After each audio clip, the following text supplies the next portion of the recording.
a todas los que están ingresando a la charla del día de la fecha. Estamos con el doctor Mariano Natale, la verdad que un amigo de la casa, Mariano. Y esta vez virtual, porque Mariano suele venir presencial a nuestro querido colegio, pero bueno, en esta modalidad de la comodidad, ¿no? Estar de uno del estudio, hemos decidido hacer esta organización del curso del Instituto de Derecho Laboral de forma virtual. Tuvimos la semana pasada la primera clase con Sergio Arce, que ya está subida a nuestro canal de YouTube.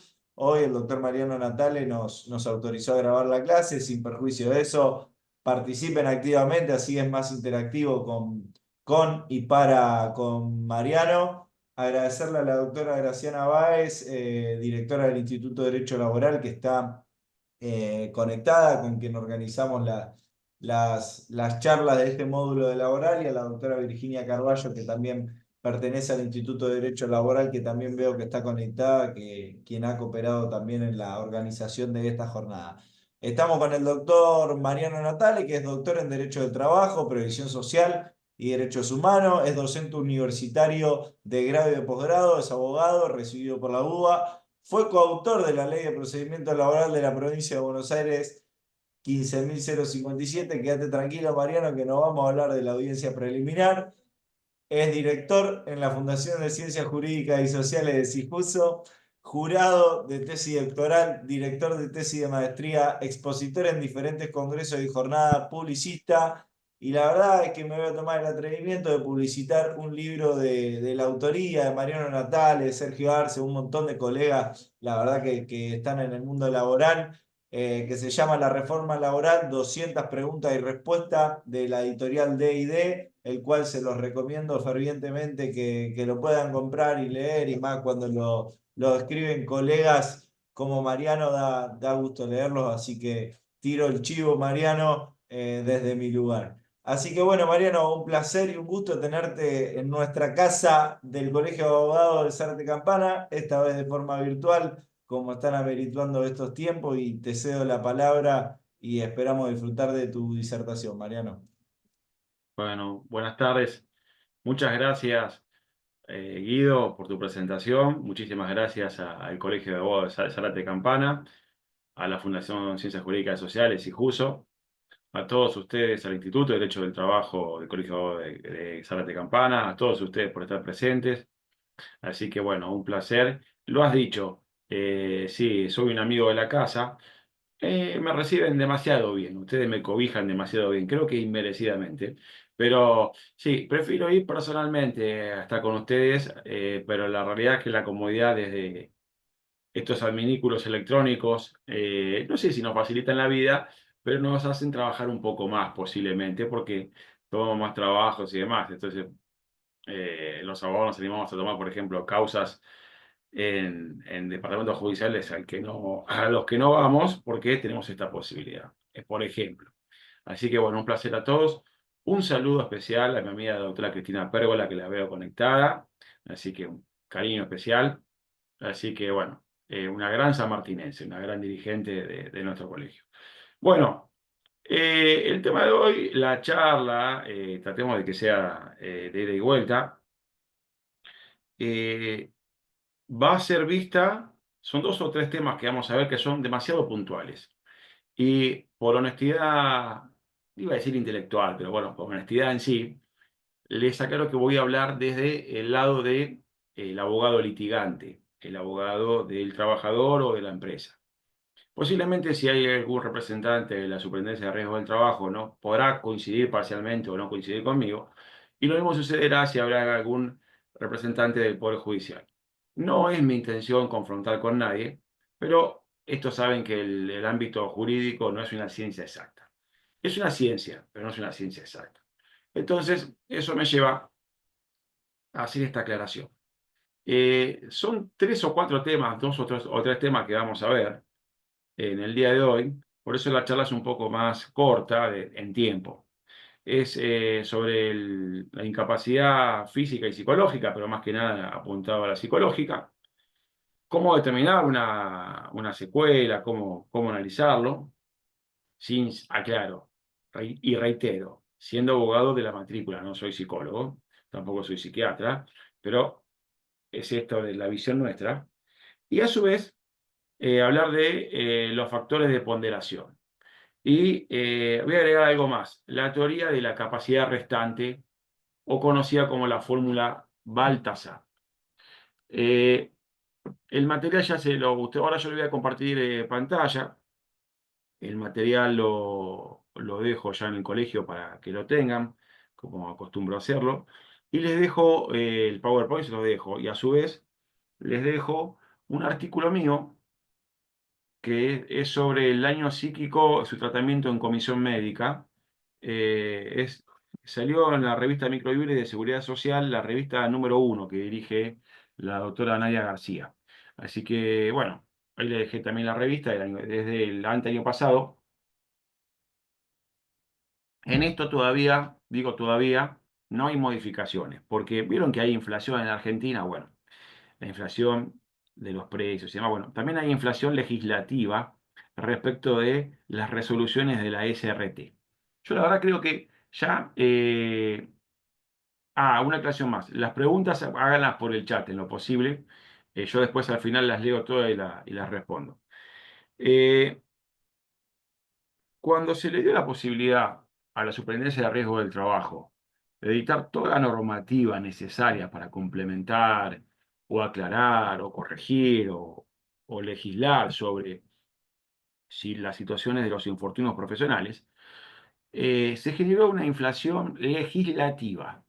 Ahora vamos a ver con el PowerPoint que les digo, lo cual nos lleva, ustedes que tienen mucha experiencia en el trámite por comisiones médicas, porque ustedes tienen la comisión médica de Zárate, que es una de las originarias creada por la ley 24.241.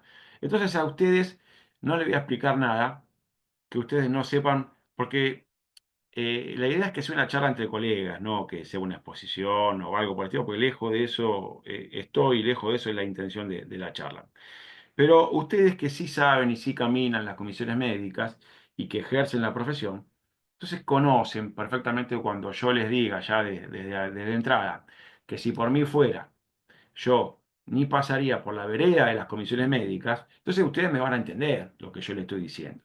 O sea, yo puedo asegurar que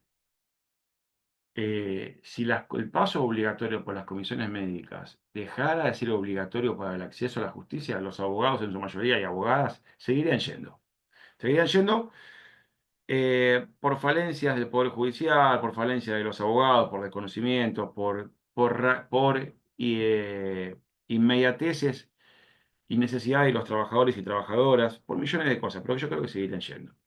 Yo creo sin duda que seguirían yendo aun cuando el supuesto sea dudoso, seguirían yendo. Lo que pasa que ir a la comisión médica implica perder de vista el juicio de la acción civil contra el empleador, por ejemplo, o la acción laboral del artículo 75 y 76 del contrato de trabajo, porque en ese supuesto, sí, bien, hay que pasar por comisión médica, pero no puedo citar al empleador de la comisión médica.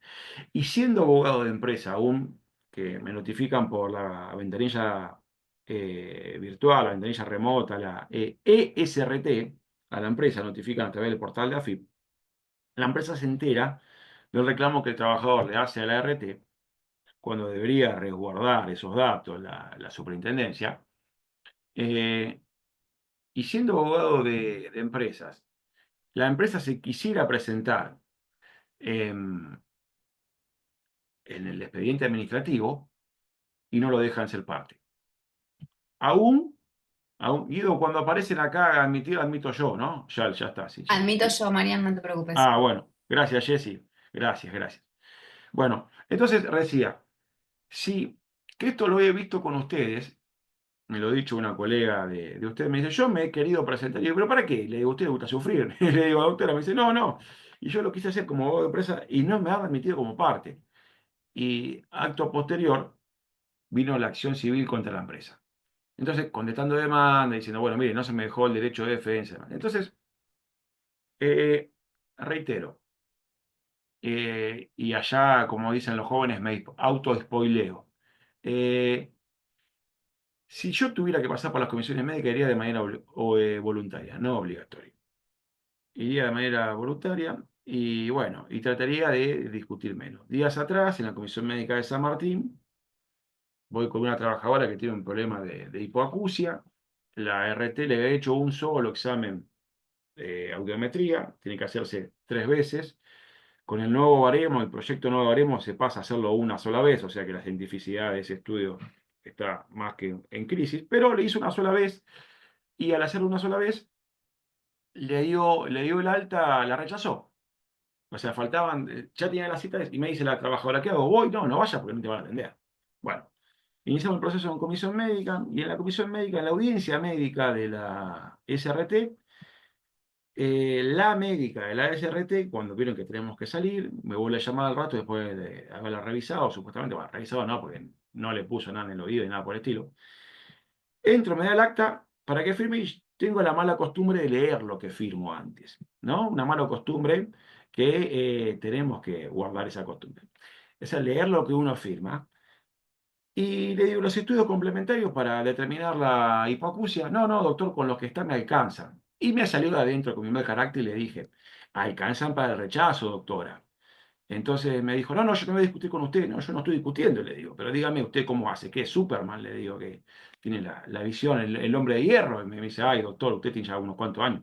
Bueno, me hizo la orden para que la trabajadora eh, se revise, le hagan el estudio. De todas formas, determinaron que tiene hipoacusia, pero que no es producto del trabajo, que venía así de fábrica la señora, ¿no? Bueno, ahora a demandar, a remar en el pasto, a remar en dulce de leche y todo esto. Entonces, yo veo a los colegas acá, la quito a Cristina Pérgola por amistad manifiesta, pero lo veo a ustedes y veo que asienten con la cabeza, ¿no? Quien más, quien menos ha entrado a la comisión médica en ese laberinto dijo, ¿y ahora qué me pasa? ¿Y ahora con qué me salen? O sea, entramos con una desconfianza a este sistema y uno dice, no, pero no puedo serte, no puedo tener esta obsesión, no puedo entrar con tanta persecución como, no digo paranoia, pero sí con una neurosis obsesiva. Y cuando entramos ahí, nos aflojamos un segundo e inmediatamente viene el cachetazo, ¿eh? Uno dice, no, y sí, es por algo que nos pasa esto, es por algo. Y ni hablar cuando el médico o la médica nos discute de derecho. Ya ahí, ya ahí, ya ahí yo ya digo, no, no. No podemos estar en esto discutiendo. Entonces les digo, no, mire, yo no, porque ustedes plantean mal esto se pide así, no, mire, bueno, mire. Le digo, mire, Figueroa del Corte de Pueyrredón, Universidad de Buenos Aires, esa es gratuita, le digo. Va un ciclo básico, 5 o 6 años, le digo, se recibe y discute derecho conmigo. Yo no discuto derecho de medicina con usted. Pero, bueno, todas estas cosas llevan a, por ahí los años del ejercicio profesional, por ahí los jóvenes, por ahí no. Pero no se trata de ingresar a un ámbito público para discutir, para pelear, para creerse más que el otro. No, se trata de ingresar para hacerse respetar, no más que eso. Entonces, cada uno en su rol y no confundir los roles. Nosotros vamos a pedir y están ellos en darnos. Bueno, bien, en ello me refiero a la SRT o en su caso al Poder Judicial. Bien, ahora sí, les pido permiso, hecha esta introducción, voy a compartir pantalla. Jessy, seguro me equivoco, así que estate atenta, espera. Ahí va, falta, ponemos acá. Se ve bien, ¿eh? Se ve bien, bueno, Sí, ponemos acá. Es perfecto. cortito el PowerPoint, Se no ve se bien, Mariano. asusten, Sí, no se sí. asusten. Bueno, este lo tomé, me lo afané del Estado, así que bueno, no es el Fire propiamente, es lo más parecido que hay. Le metiste edición, Mariano, le metiste onda, le metiste edición. Traté, Así me me va a gusta, llamar compromiso, compromiso. Steven Spielberg, me va a llamar acá, así que bueno. Bueno, es lo más parecido que hay. Es como los procesos judiciales, es lo más verosímil, no es la realidad exacta, así que es lo más verosímil. Bueno. Fundación Sijuso, agradeciendo siempre, la Fundación Sijuso ha progresado enormemente, pero enormemente, con la gestión del doctor Marcelo Feranelli. Lo digo públicamente, y con la gestión del doctor Jorge Rossi, con todos los presidentes de los colegios de abogados que han estado. Hay una cantidad de cursos, ha tenido de todo. Así que mis felicitaciones a la Fundación Sijuso. Para mí es un orgullo ser parte de la Fundación Sijuso, cumpliendo la ley 5177 de capacitar al abogado y a su vez es una escuela de posgrado hecha por los y las abogados y abogadas, para los abogados y abogadas. O sea, para en la provincia de Buenos Aires y para todo el país. Tenemos cursantes en este curso bastante extenso, pero con una calidad docente y humana. Fíjense, el listado de docentes son 35 que tenemos con Eduardo Lantela, dividido en dos módulos. Ya empezó, tiene aula virtual, así que, pero la Fundación Sijuso, siempre que puedan, promocionenla, defiéndanla, porque es nuestra escuela de posgrado. Así que los colegios de abogados, fíjense, hacen cursos a través de la Fundación Sijuso, así que siempre que puedan, recuerden que la Fundación Sicuso es nuestra escuela de posgrado. Módulo 1 individual y colectivo, tiene aula virtual, las clases se graban, se pueden volver a ver, así que bueno, un honor. Bueno, antes que me saquen de esta página de Facebook, que todos la siguen y demás, cada tanto subimos, ¿no? Sepan algo, la Antela como quien habla, lo hacemos todo esto a pulmón. Así que cuando podemos comentamos fallos y demás. Nos llega material para comentar y a veces que no llegamos. No llegamos, ejercemos la profesión. Somos más, somos como 6.000, un poco más de 6.000 eh, matriculados. Así que bueno, tenemos el honor con el doctor Lantera, el doctor Néstor Lacique, el doctor Juliano de ser administrador de esta página. Mandan la invitación, los aceptamos, subimos. Últimamente subimos fallos sobre audiencia preliminar que decía Guido recién, hace un rato. Y recuerden algo. La ley 15.057 está pensada en la estructura de juzgado y cámara. Y ahora tenemos tribunal. O sea, estamos en el peor momento de la transición. Se está usando casi el 70% de la ley en algo con una estructura de tribunal de instancia única. Debería pasarse a juzgado y cámara para usarse esto. Entonces, no confundir procedimiento con estructura. Son dos supuestos distintos. Bien, le decía de la inflación legislativa. Fíjense, si ustedes entran hoy a Infolec, InfoIU, llámenlo como quieran, ponen 24.557, y ahí abajo de todo, no sé si se llega a ver, dice, esta norma es complementada o modificada por 615 normas. Bueno, yo les voy a decir, y en la confianza que tengo, porque esto ya es un problema cuando tengo confianza con ustedes, no existe abogado o abogada que pueda conocer 615 normas del sistema de infortunios laborales. No, no hay posibilidad alguna, no hay posibilidad alguna. O sea, no existe el erretólogo que conozca esto, no, es... Entonces, por eso yo cuando digo, entro a la comisión médica y digo, a ver con qué me salen ahora.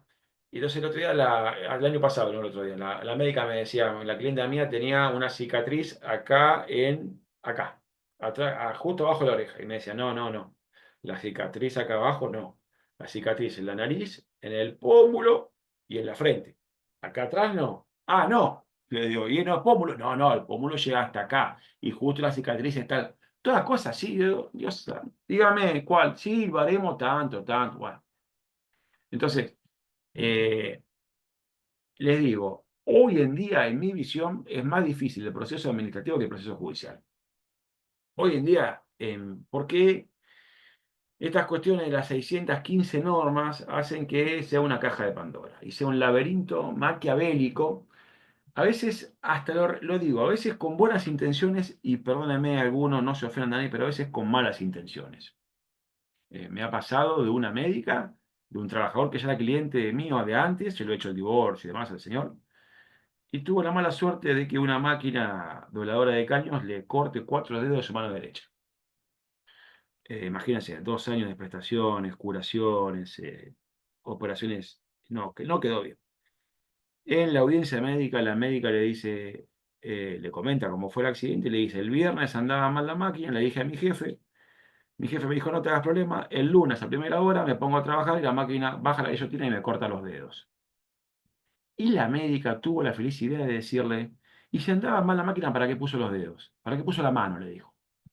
Entonces, yo cuando escuché eso, semejante pregunta salvaje, sin templanza, sin empatía. Le pregunté, pero, eh, porque pensé que estaba escuchando mal. En realidad yo sabía que no estaba escuchando mal, sabía que estaba escuchando bien. Entonces le pregunté, doctora, perdón, ¿cómo dijo? Y me dice, no, le hablo al trabajador, está bien, si le habla al trabajador, perfecto, estoy yo acá en la audiencia con él, yo soy el abogado de él. ¿Me puede repetir la pregunta? Sí, la máquina andaba mal, ¿para qué puso la mano? Bueno, imagínense cómo terminó el asunto, ¿no? Me vine al estudio con el trabajador, le hicimos la denuncia a la médica, para que intervenga la Superintendencia de Riesgo del Trabajo. Ahí está en trámite la denuncia. Pero bueno, entonces todas estas cosas son las que tenemos que estar atentos porque no somos psicólogos, no lo somos y no confundamos los roles, pero tenemos que defender los derechos de las personas de trabajo y la vida, la salud, no puede irse con un trabajo, ¿eh? Si no, volvemos a la época de los egipcios. Los propios egipcios pusieron la jornada de trabajo de sol a sol. El primer límite de jornada laboral se dice en los libros de historia, que surge de los egipcios. Trabajar de sol a sol, pero no porque querían respetar a la vida humana, sino porque tenían esclavos y los accidentes se producían durante el trabajo nocturno. Entonces, para evitar que el problema económico de tener que comprar, fíjense qué horror, de comprar a una persona, entonces dijeron que trabajen de sol a sol, pero esa era la intención, no más que eso. Así que bueno, recuérdenlo, recuérdenlo esto, porque no es para quedarse en la historia, pero saber la historia nos va a dar herramientas para ver el presente y encarar el futuro. Entonces, 615 normas trae. Bueno, vamos al primer punto en especial. Daño psíquico o psicológico son sinónimos y su tratamiento en el ámbito administrativo. Bien, la Comisión Médica Jurisdiccional o Comisión Médica Central reciben el tratamiento administrativo previo, obligatorio, exclusivo y excluyente de otras actuaciones administrativas, artículo 1 de la Ley Complementaria de Riesgo del Trabajo, Ley 27348. Bien. A su vez, la provincia de Buenos Aires adhiere con la ley 14.997 y luego lo complementa, lo complementaría con el artículo 2, inciso J y el 103 de la ley 15.057. Que estos fueron los dos artículos que inmediatamente se pusieron en vigencia. Y no solamente inmediatamente, sino fíjense la paradoja, sino que entraron en vigencia no el primer día hábil de febrero del 2020, como dice la ley 15.057, decía la ley 15.057, sino que entraron de manera retroactiva, a partir de su sanción que fue en octubre del 2018. Así que, bueno, para que lo sepan, el artículo 5 del Código Civil dice que las leyes entran en vigencia cuando la fecha que le pone la ley, y en caso de que así no lo diga, a partir del octavo día de su publicación. Pero la ley puede decir una fecha de manera retroactiva. Lo que pasa es que no es lo mejor, porque cuando la fecha es retroactiva puede afectar derechos adquiridos. Entonces, pero puede ser, es la excepción. Bueno, el 2J y el 103 son la excepción a esta regla de cuándo empieza. Resolución 3/2021, anexo 2. Esto es central, que lo sepan y lo conozcan, sobre el daño psíquico o daño psicológico. Este es el protocolo de actuación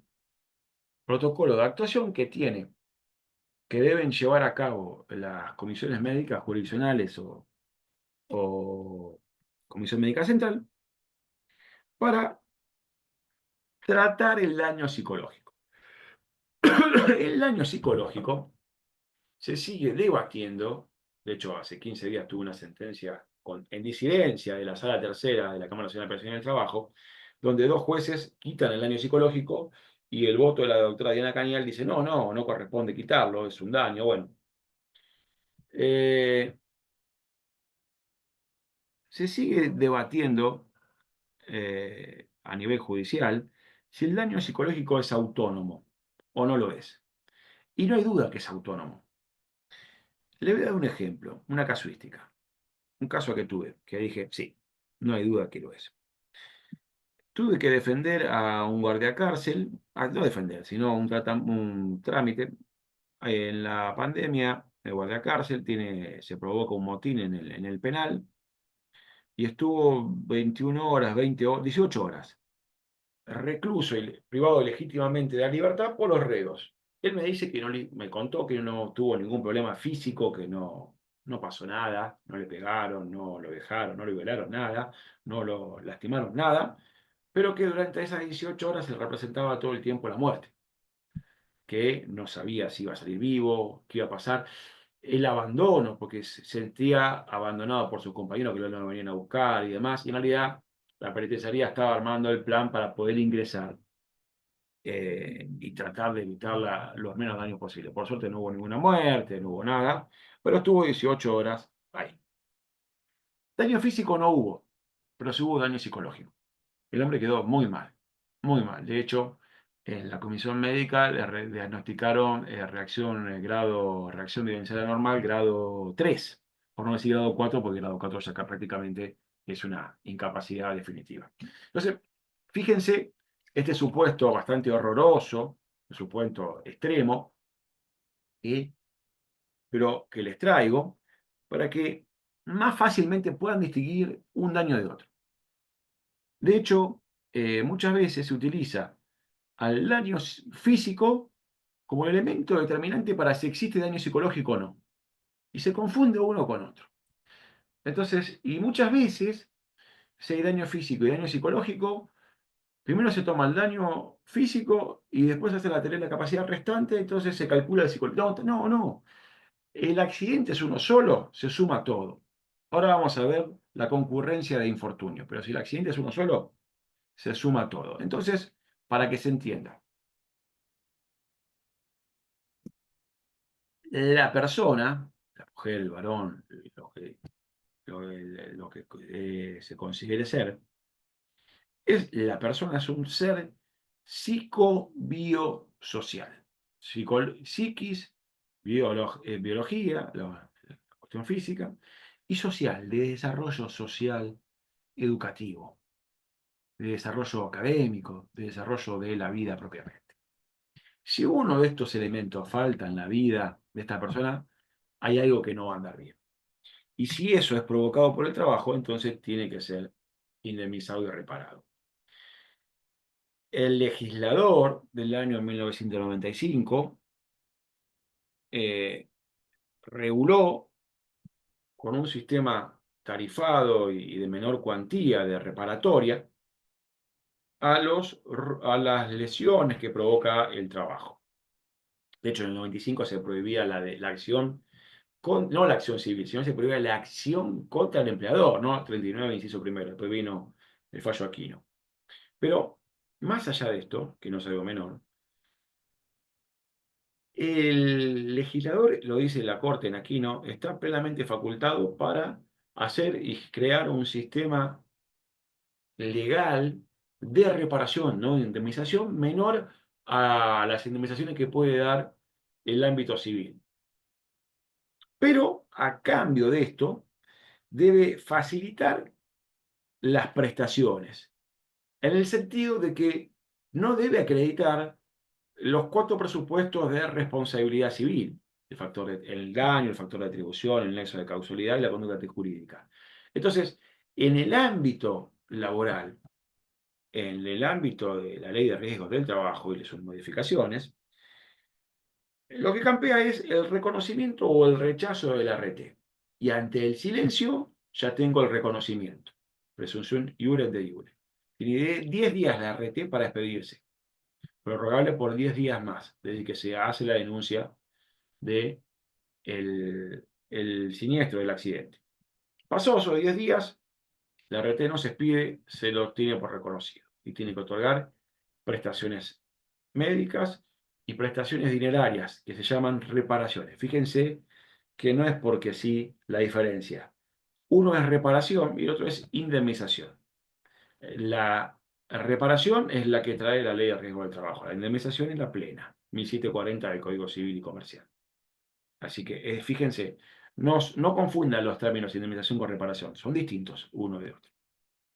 Entonces, ¿qué sucede cuando un daño queda sin reparar? Aunque sea de manera tarifada, y la indemnización no es justa. Lo dijo la Corte en Torrillo con Guilfoyle, lo dijo la Corte en Ascua, en el precedente Corte de Nación, en el precedente Ascua. Es más, lo dijo en Ascua, dijo, cuando la reparación tarifada es superior a la reparación civil, está mal calculada la reparación. Eso lo dijo en el fallo Ontiveros de una jueza de Mendoza, donde la reparación civil le daba menos que la reparación tarifada. Entonces dijo, no, esto está mal calculado, y mandó de nuevo al Tribunal Superior de Mendoza. Entonces, para que se entienda, este es el sistema infortunístico Cuando digo infortunio me refiero a accidente o enfermedad, me refiero para hacerlo más rápido, para no decir accidente, enfermedad. Accidente y enfermedad profesional del trabajo. El accidente, como dice el artículo sexto, ese hecho súbito y violento que se provoca en el hecho o en ocasión del trabajo. La enfermedad no, la enfermedad es la que provoca por el paso del tiempo con ciertos factores de exposición y atribución a el hecho, a la exposición, mejor dicho, al ámbito laboral. En esta dicotomía corresponde preguntarse entonces si el accidente es el hecho súbito y violento. Y el artículo 6 me dice que por el paso del tiempo puede contraerse una enfermedad profesional. La intoxicación por monóxido de carbono, por una pérdida de gas, ¿qué es? No es ni accidente ni enfermedad. Entonces, cuando las definiciones que se aportan no alcanzan, es porque el sistema requiere de nuevamente eh, correcciones. Y por eso tenemos 615 normas.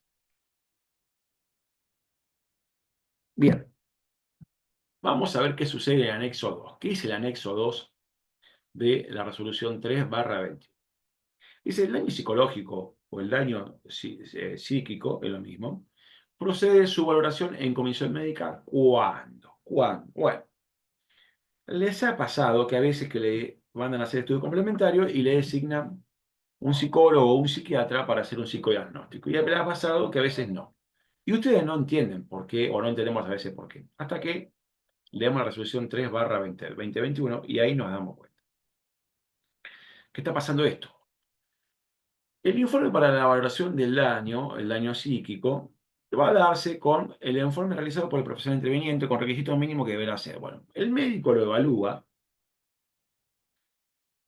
presentamos, iniciamos la divergencia, iniciamos el rechazo de manera presencial y dan traslado al RT que remitan los antecedentes, o al empleador de asegurado que remita los antecedentes.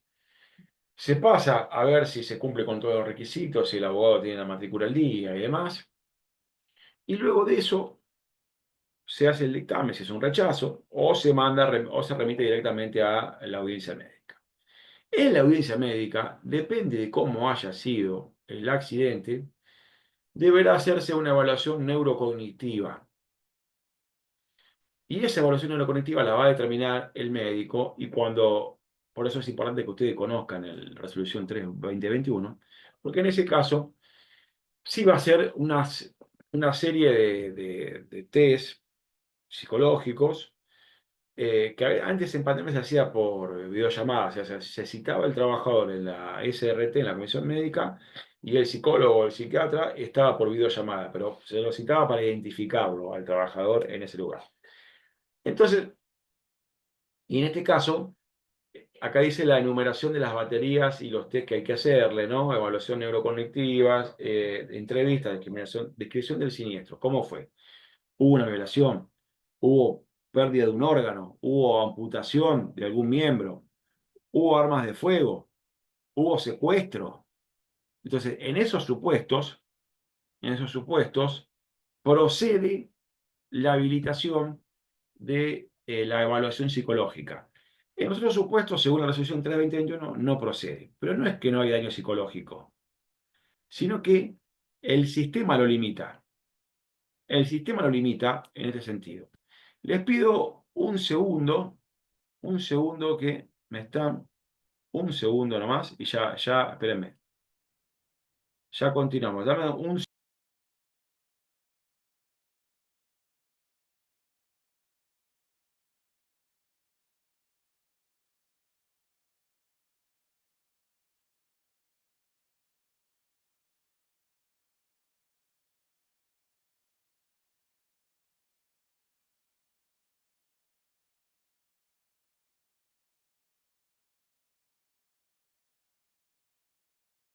Bueno, les pido disculpas. Estoy en casa y escuchaba a mi mujer toser y a mi hijo diciendo, ¿estás bien, ma? Entonces salía a ver qué pasaba, ¿no? Pero no, era.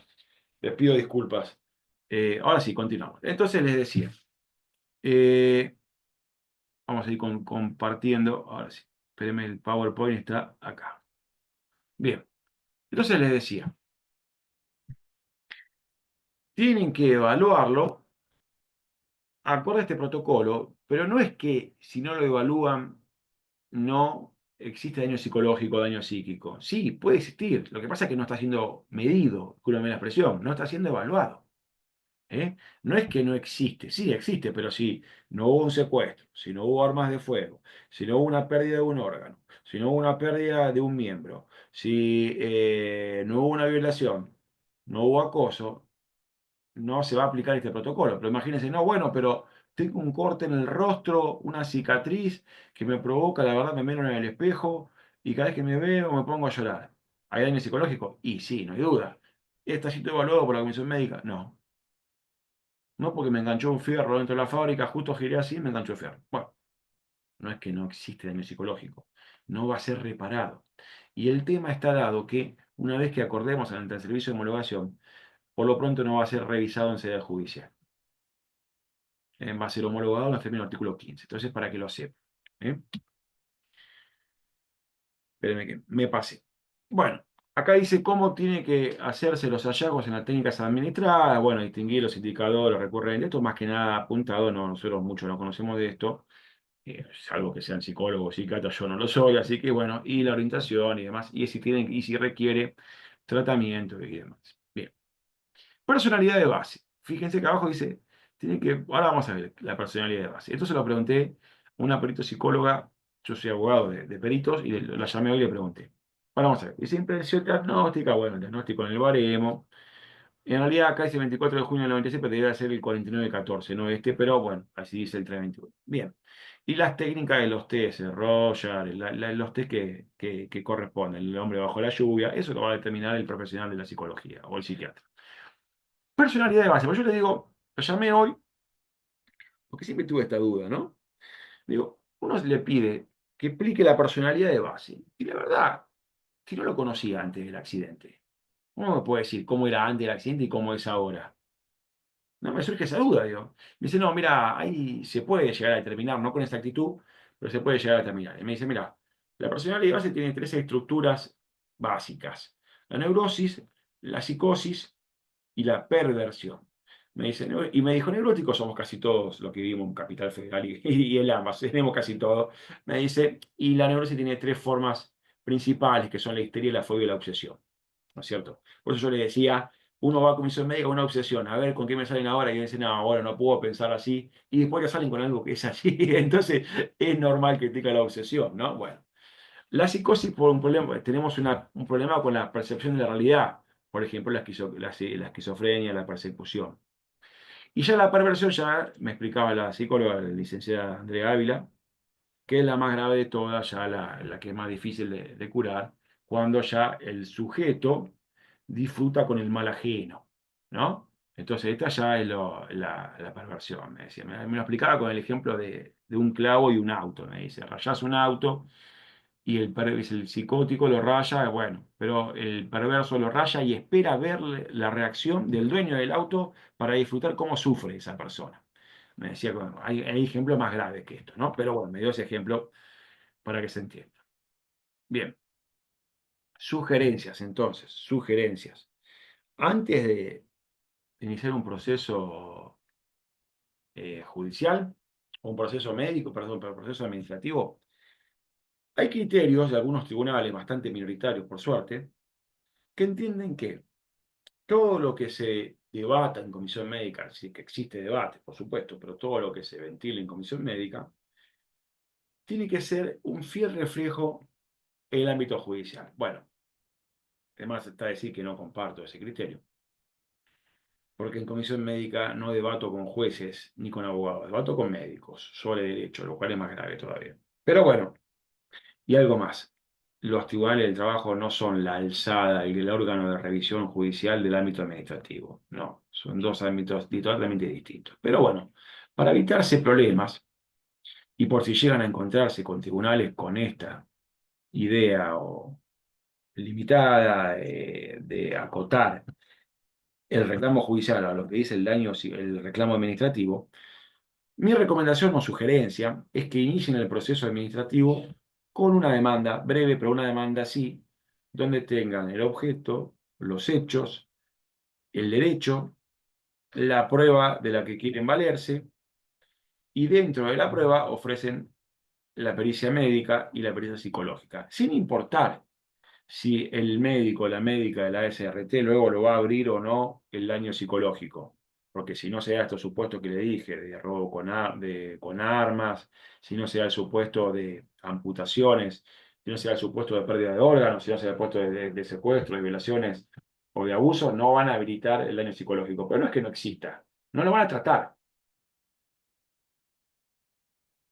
Entonces, al no tratarlo, no va a ser reparado.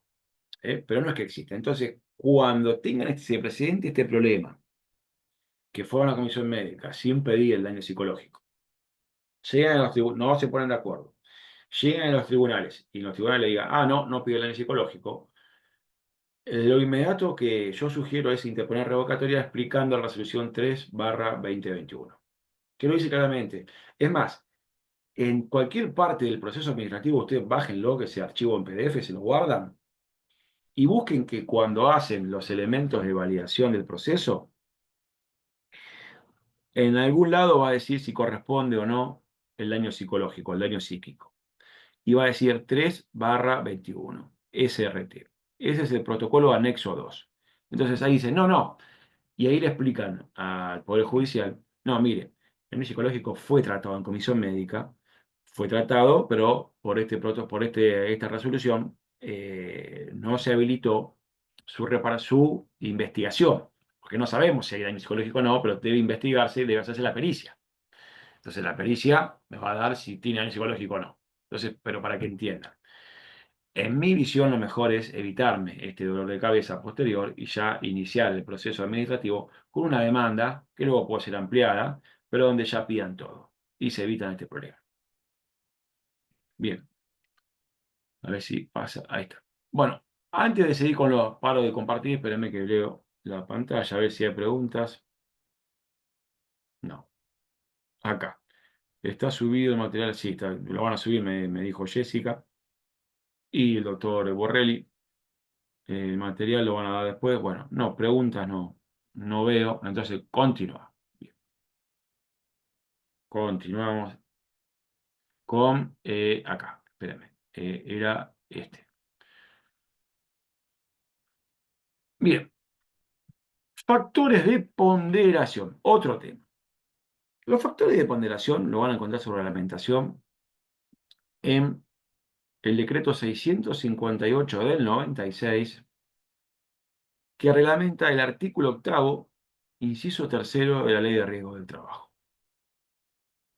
Los factores los presupuestos particulares que deben ser tomados en cuenta al determinar el porcentaje de incapacidad, o sea, ustedes van a tener el dictamen médico, va a decir, tiene 10% de discapacidad.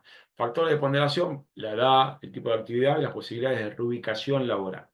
¿Qué sucede? La edad, bueno, eso es algo lineal, no hay que explicar más que en eso. El tipo de actividad y la posibilidad de reubicación. Bien, si se trata de una persona con nivel de estudios terciarios, universitarios, si se trata de una persona con un trabajo manual, si la lesión que padece, la incapacidad laboral permanente que le queda, le impide seguir prestando las mismas tareas como las hacía antes. Entonces, ahí viene la reubicación laboral que tiene que operar la recalificadora laboral. La recalificadora, en principio, tiene que ser una empresa ajena a la RT, tratante, que debería ingresar a la empresa, no por mail, ni por videollamada, debería ir a la empresa y ver las tareas que el trabajador o la trabajadora hacía antes del accidente y determinar si puede ser reubicado en otro puesto de trabajo. El problema que se da es que muchas veces el empleador no quiere reubicarlo en otro puesto de trabajo porque ese puesto de trabajo generalmente tiene menor jerarquía que el que tenía y tiene que pagar un sueldo, no puede bajar la remuneración. Entonces el empleador dice, no, no, no, que entonces ahí vienen los problemas. Entonces, atento con esto, porque la recalificadora debería hacer su trabajo adecuadamente y debería informar que tiene otro puesto para hacer. Por ahí no tiene, bueno, no tiene, no hay, ahí sí procede el despido. Porque fíjense que aparte de quedar incapacitado al trabajador, se queda sin empleo. Son dos los problemas, no uno. Entonces, la posibilidad de reubicación laboral Artículo octavo, inciso tercero, Ley de Riesgo del Trabajo, decreto 658 del 96.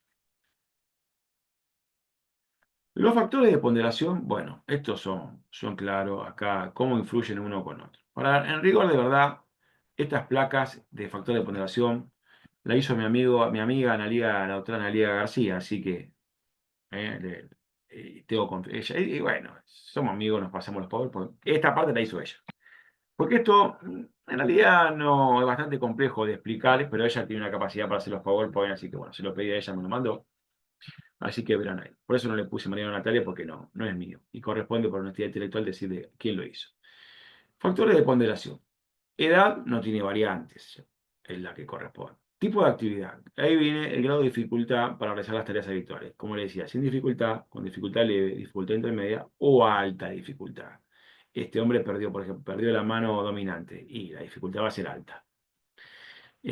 No, tiene un problema en la rodilla, pero está todo el día sentado. Bueno, la dificultad va a ser leve o sin dificultad, pero va a tener dificultad para el resto de sus tareas. La posibilidad de reubicación laboral relacionada con la recalificación profesional que le decía, ¿se amerita la posibilidad de reubicarse o no amerita la mayor posibilidad de reubicarse? Esto, como lo veíamos recién.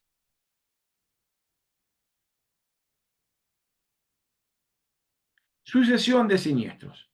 Antes de pasar al último tema de hoy, espérenme que leo el chat, a ver si tenemos preguntas.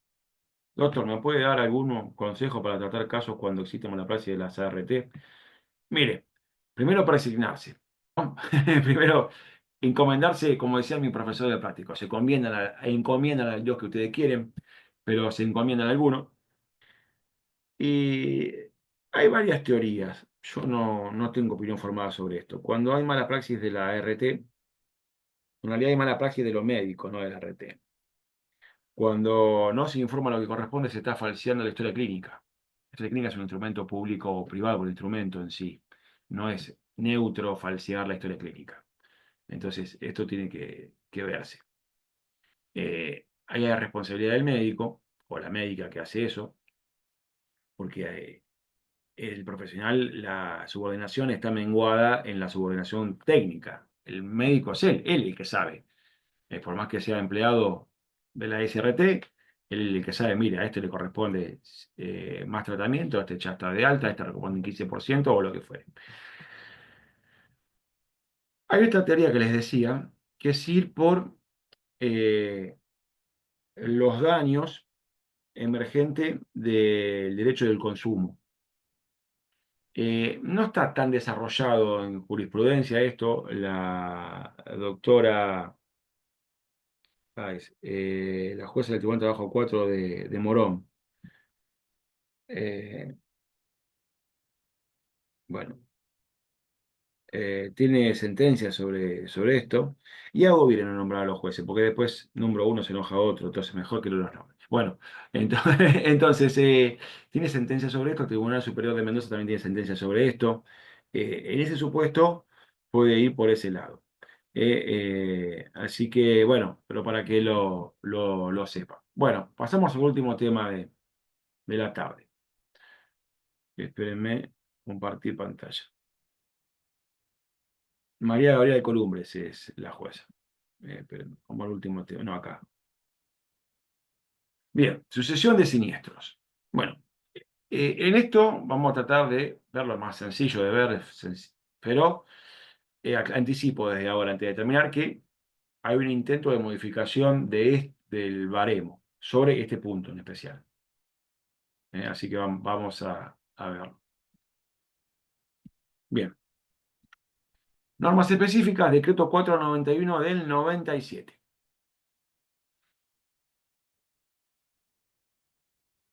Diferencias entre sucesión de siniestros y concurrencia.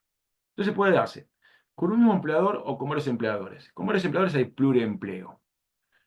Cuando hay pluriempleo, ahí ya rige el artículo 45 de la Ley de Riesgo del Trabajo y el artículo 14 del decreto 491. Y tiene que tratarlo la RT, que es la enfermedad profesional y accidente de trabajo. Eh, Cuando hay un solo empleador, también rige el 47 e implícitamente trata sobre enfermedades profesionales. Pero acá el problema se da cuando hay varios eh, es pluriempleo. ¿Pero por qué el problema es cuando es pluriempleo? El problema es cuando es pluriempleo, porque en el pluriempleo aparecen varias cuestiones que se desconocen hasta en los tribunales a veces. Ayer Analía García, por ejemplo, tenía audiencia y me comentaba eh, esto, ¿no? ¿Qué le pasó? ¿Por qué? Porque en el pluriempleo, para determinar el ingreso del trabajador, van todas las remuneraciones, no del que se hace la RT que se hace la denuncia. Fíjense, supóngase el caso de la trabajadora de casas particulares, que hace las mismas tareas en distintas casas. Y hace la denuncia en una RT porque se le ocurrió hacerla en una RT, ¿no? Pero tiene una enfermedad. Pero las restantes empleadoras o empleadores tienen que seguir pagando la cuota de la RT, que no deberían hacerlo más, porque está de licencia, primero.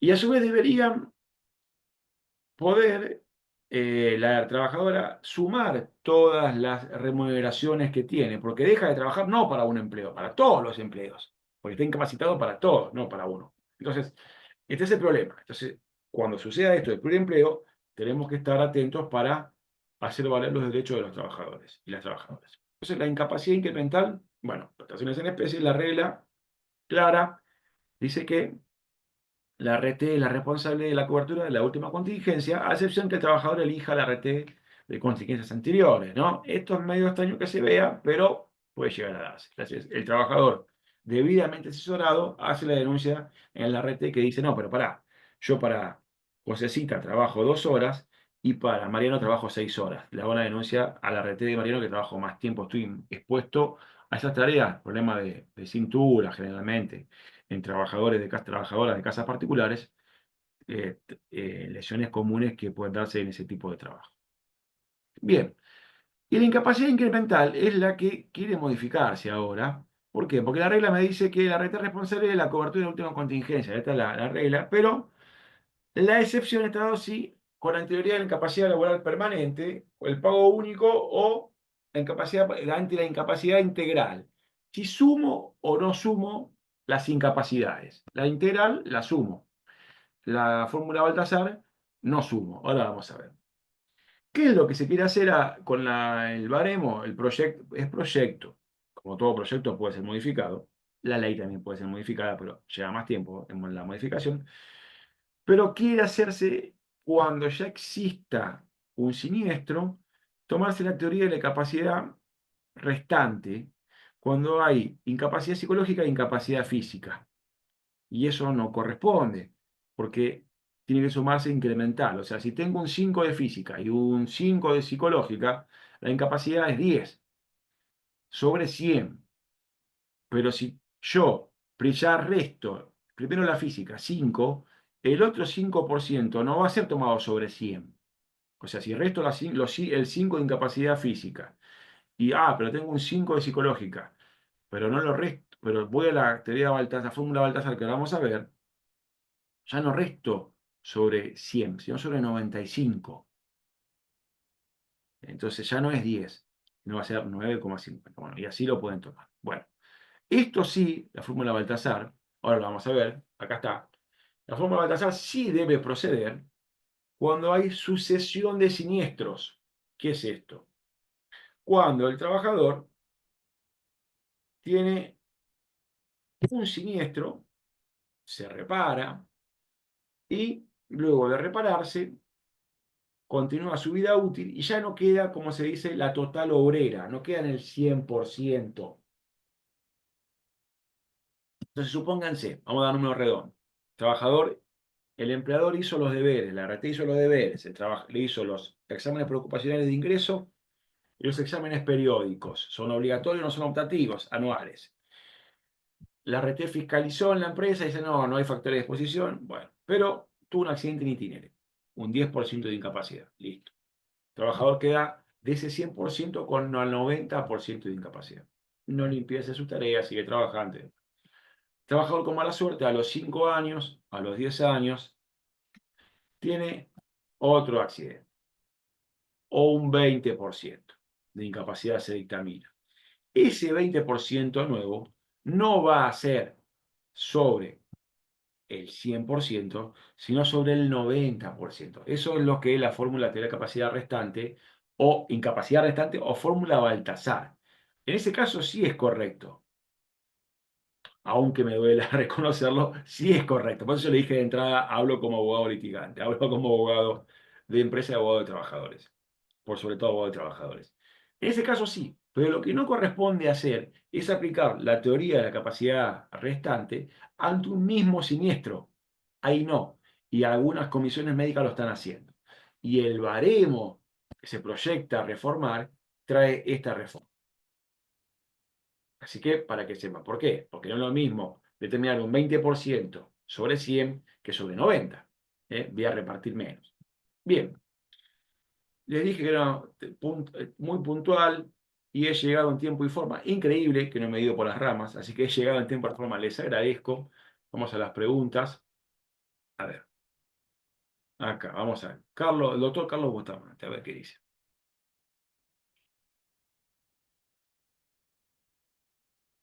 En el caso de trabajadores de empresas de servicios eventuales, hay un decreto especial, que ya se los digo, déjenme un segundo, que no me acuerdo, no los quise traer, para no marearlos, pero en el caso de trabajadores de empresas eventuales, es un decreto que hay que demandar a la ART de la empresa usuaria, no la del empleador, les digo.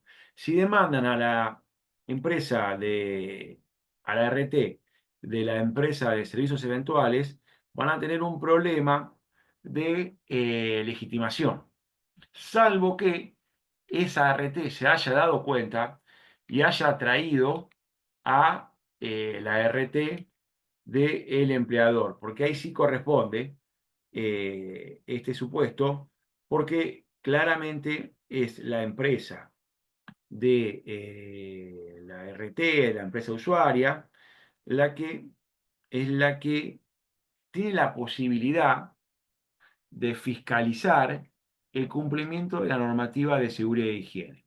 Entonces, en ese supuesto, sí van a tener que citar a la RT.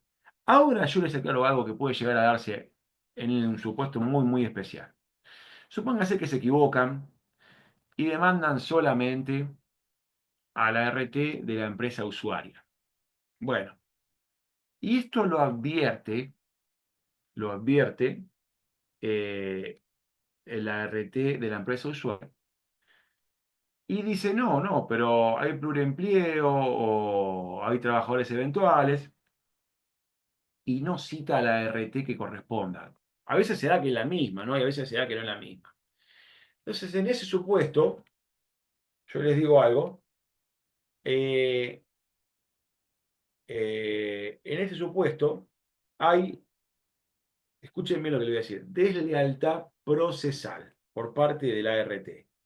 Hay deslealtad procesal porque sabiéndolo que no correspondía, no hizo nada para la investigación correspondiente. Entonces también denuncian a la RT. Acá le pongo el decreto en el chat 762/14, 762/14 para trabajadores de servicios eventuales. Es una normativa muy específica cuando el siniestro lo sufre un trabajador de empresa de servicios eventuales. La empresa de servicios eventuales como nos manda la Ley Nacional de Empleo, el artículo 29 bis, el contrato de trabajo, la relación entre el trabajador, la trabajadora con la empresa de servicios eventuales es por tiempo indeterminado. Las prestaciones son discontinuas. ¿eh? No puede superar hasta un año en 3 años y demás, o como dice la Ley Nacional de Empleo, el artículo 72. Pero para que lo sepan. Pero en este caso, la RT responsable no es la RT de la empresa usuaria, sino perdón, de la empresa virtual, sino la RT es la del empleado, la de la empresa usuaria. Bien, ¿tenemos alguna otra pregunta o algo? Doctor Bustamante, espero haber dado respuesta a su interrogante. Estamos pasados de hora, yo no lo puedo creer. Perfecto, bueno, me dice sí, muchas gracias. Bueno, esperamos un minuto más antes de finalizar, a ver si hay alguna pregunta más para hacer o algo, y si no, ya finalizamos.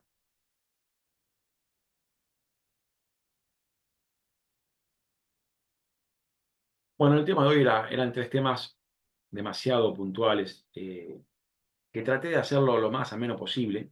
De hecho, no quise poner servicios eventuales, pero bueno, el doctor Bustamante me llevó a eso. Porque creo, y sin ánimo de ofender a nadie, bueno, el doctor Ricardo Amla dice todo muy claro, doctor. Bueno, muchas gracias a usted por estar.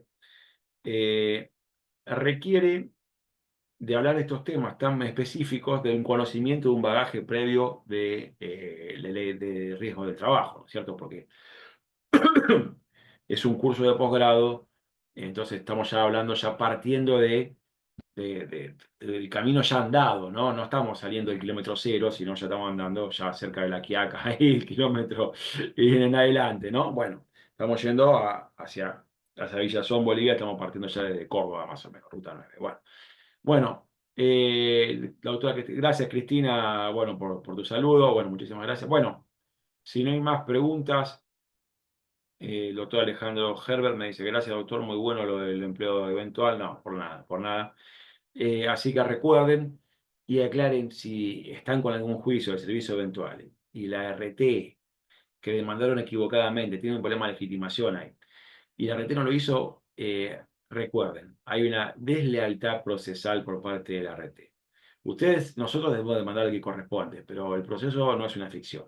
El proceso es un proceso de realidad. Hay que buscar y deben colaborar con la magistratura, que no conocen esto. Tenemos que ser leales a los jueces. Entonces, y los jueces ser leales con nosotros, por supuesto, ¿no? Pero, y si no, la RT sabe perfectamente si lo tiene asegurado o no. Nosotros podemos no saberlo, el trabajador viene al estudio y dice, no, mi RT es tal. Bueno, y me trae el recibo de sueldo y no me explica que es eventual, nada por el estilo. Bueno, podemos hacer escucha activa, pero hay veces que se puede escapar y tenemos que prestar atención antes de iniciar la demanda y puede presentarse este problema de enderezar mal el tema. Y una vez que está trabada la lista ya no podríamos en principio hacerlo, pero sí puede hacer la RT traerlo como un tercero.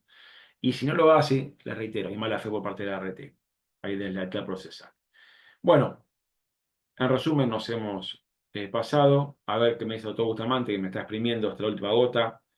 Cuando olvidamos en el escrito inicial de RT incorporar o pedir la prueba psicológica, ¿podemos solicitarlo? Sí, conforme a la resolución 298, hasta el día de la audiencia, hasta antes de la audiencia médica, se puede ofrecer toda la prueba. Resolución 298/17 SRT, hasta el mismo día, hasta un rato antes, mejor dicho, hasta antes de la audiencia, se puede hacer. Antes llevábamos el escrito con la prueba y no queríamos digitalizarlo, entonces le dábamos al que tenga el escáner, le dábamos, tomá, antes de pasar, digitalizarme todo esto. No, doctor, súbalo usted, no, ya no puedo, es antes de la audiencia médica. Ahora, cuando iniciamos ya subimos todo.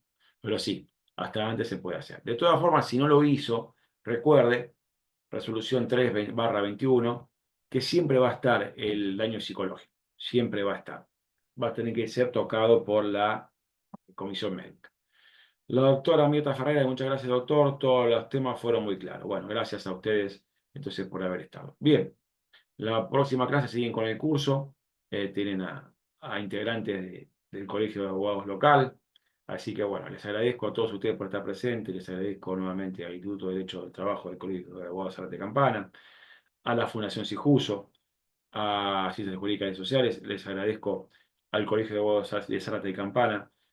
Me hubiera gustado estar presente allá. Lo lindo que es ese colegio, lo lindo que es, lo lindo que lo han dejado, es hermoso. Así que bueno, cuando hagan asado, me pueden invitar tranquilamente, no hace falta que haya una charla, me pueden invitar tranquilamente. Bueno, felicitaciones a todas las autoridades del Colegio de Zárate Campana, al doctor Marcelo Filanelli, al doctor Guido Borrelli, por intermedio de ambos, felicitaciones a las restantes autoridades del colegio.